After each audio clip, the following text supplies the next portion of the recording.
Do you remember the day when Dad passed away, and what was that like for you? That was Friday, June the 14th, 1986 at LaGuardia Hospital. Was And it? that was it was a real shock because when they tell you you need to come to the hospital, you think you're going to come there and see him. And you don't realize that you come there and realize that he has already returned back to the Creator. So what I did, I just fell on the floor, fell out, and screaming. The first person who came there was How old were Joyce. you at that time? Uh, 86. So you were like 44, 43? right, 44, I believe. 44 is wow. Right, the prime. Mm-hmm. Okay, go ahead. And it was just a big shock, to realize that was the end. That was the end, you know. Um, and let me see, the first person to come up there was Frida. Joyce was on her way, and she sent Frida to get on up there. So Frida was the first person to come. Then Eddie and Betty came. Then Joyce made it. But it was the most challenging times, yes. Because I had begged those doctors to put him in intensive care, and they wouldn't, you know. Anyway, you know the rest of the story. We don't have to tell it, yeah.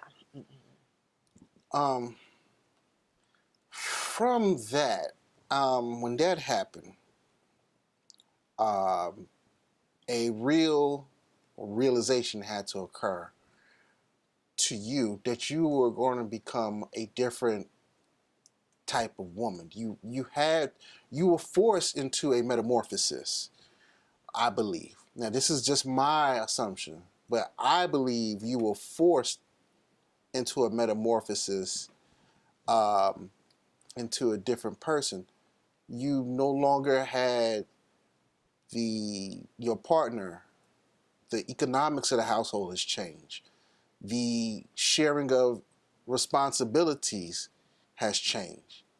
What was shared on the shoulders of two people now falls on one person. You're raising two young boys in Queens, New York in the height of the crack era. You're a teacher in the New York City school system in the height of the crack era.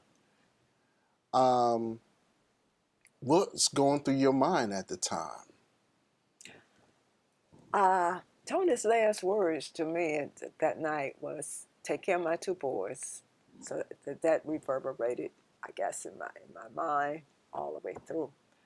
But I always just remember walking out of the Concord Baptist Church and Reverend Taylor, Pat Mama had said, "I'm going to be praying for you. I don't know why this happened, but I'm going to be praying for you, one on each arm."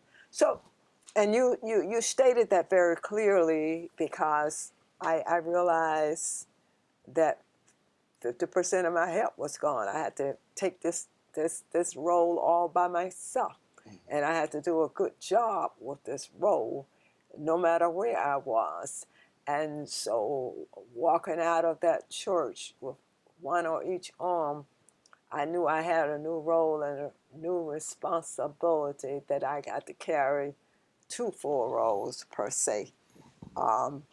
But as I told you earlier, I always resorted to the Lord and besought Him for divine strength and guidance and direction. But as far as to answer your question, it did. I realized that, like you said, all of the dancing and the dressing and all of that stuff, I had no more interest for it. In fact, to let you know how I didn't, was so interesting. In about 20 years, I realized somebody was asking me to go somewhere, and I said, oh. Even Omar said to me, he said, "Ma, you don't go shopping anymore. You don't do any of that."